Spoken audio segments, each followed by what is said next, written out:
I melt whenever I get too hot, and when the night becomes freezing cold, my entire body turns stiff and solid. Because I am a candle person, I can only move around during dawn and dusk. My mother was burned alive by the sun. Ever since then, my father forbade me from going outside during the day. But even so, I kept sneaking out behind his back. This time, I wanted to watch the Guardian Championship, so I carefully planned my escape.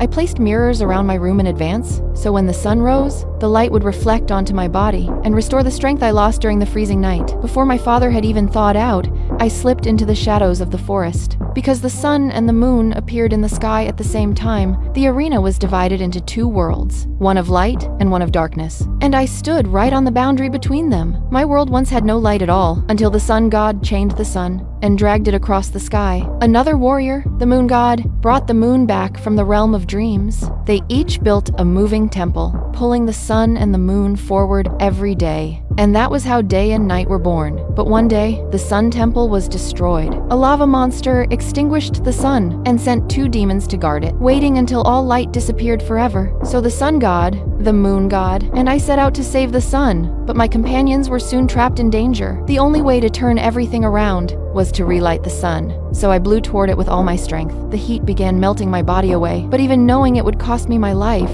I refused to stop. In the end, the sun was reignited. My body melted away, and I collapsed to the ground. I closed my eyes forever. The sun rose again. The moon followed behind. A powerful force flowed into the two gods. Together, they defeated the lava monster. After the battle, the moon god carefully tried to put my broken body back together, but it was useless. Then he picked up a piece of the moon, placed it in my hand, and left with the sun god. The moon returned to the sky, and the world came back to life. But at that very moment, I felt a powerful energy flowing through me. I came back to life. I looked down and saw the moon fragment in my hand. Without hesitation, I ran toward the darkness. I was no longer afraid of the sun's heat. For the first time, I could finally stand beneath the sunlight. Soon, I returned to that same boundary between light and darkness, waiting for the moon god. He saw me too, and in the end, we stood together once again.